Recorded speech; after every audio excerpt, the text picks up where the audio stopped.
Hello everyone, in this video we are going to discuss about impersonation on social networking sites. What these attackers or hackers do, they somehow gather information about a particular employee from a company and they create a fake social media account in the name of that employee. After creating the fake profile, they start sending requests to other genuine, legitimate employees of the company and they ask them to join them to these employee groups, forums, and in all the social media. That's it from this video. Thank you so much. They could able to get they could able to collect so many sensitive information about that particular company. So these are some of the things these attackers or hackers can do from social networking sites. So what are the risks of social networking for to corporate networks or corporate company? There is risk of data theft because a hacker can collect so many different kinds of data from social networking sites, all the details about a particular company and all the details about the employees that are working in that company. Why this happens? Because some of the employees they may unknowingly post some of the sensitive data about their company, so that the attacker utilizes these and can able to collect all this information. And also, there could be some vulnerability in the network that we should able to fix in order to prevent these social engineering attacks. What is identity theft? When a hacker or attacker steals your personally identifiable information, such as your Aadhaar card, PAN card, or any of these, uh, and also such as driver license.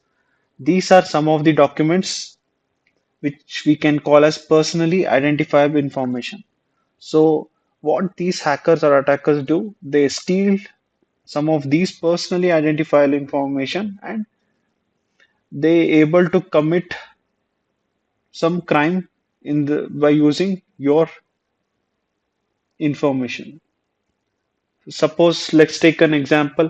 What they can able to do, they if they able to clone or steal your RDIF tax, they can able to physically access the facility of your company. So these are some of the things they could able to do if they able to steal all these things and information. So this is where what we call as identity theft. Then there is something called attack. Let's take an example of two rival companies and one company want to destroy other. What they can do, they can prepare someone for they can find the job opening in that particular target company and prepare someone for the job interview. And once the person is get hired in that particular organization, they can take the revenge. They can start something called insider attack. The person, once he gets access inside the building, he can able to do so many things as an employee of that company. Like he could able to format all the files that are present in your system, and he could compromise so many different systems, host machines that are present in the company. So how we can prevent that? We can prevent by separation and rotation of duties. What happens here?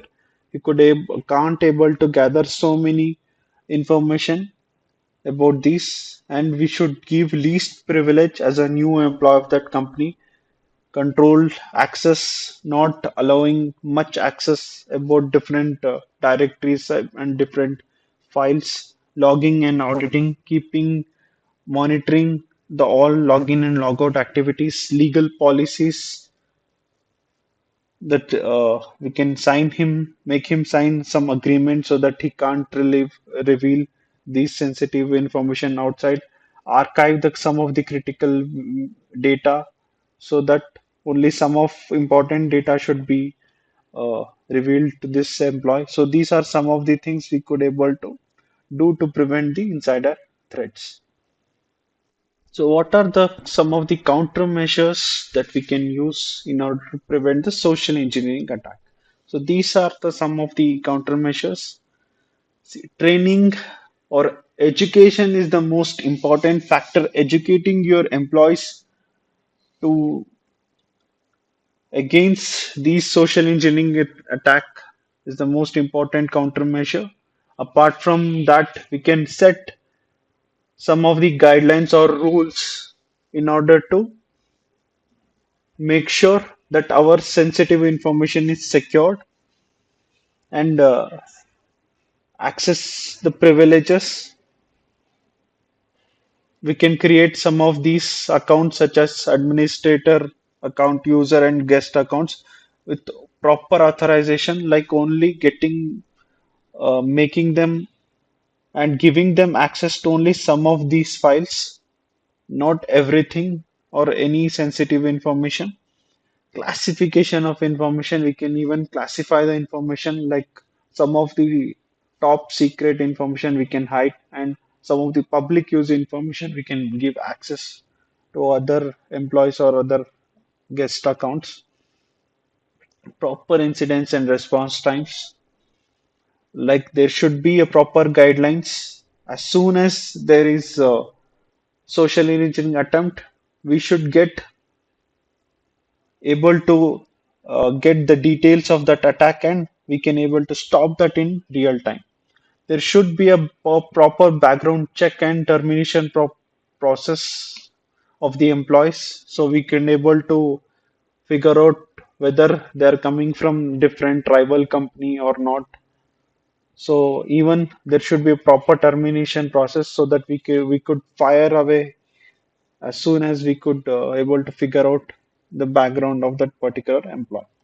We could also use some of the antivirus programs, softwares as well to minimize these social engineering attacks. And of course, by using two-factor authentication, we can able to stop some of these social engineering attacks. Then also we could use some of the tools such as Netcraft and Fishtag. With the help of these tools, we could able to stop social engineering attack.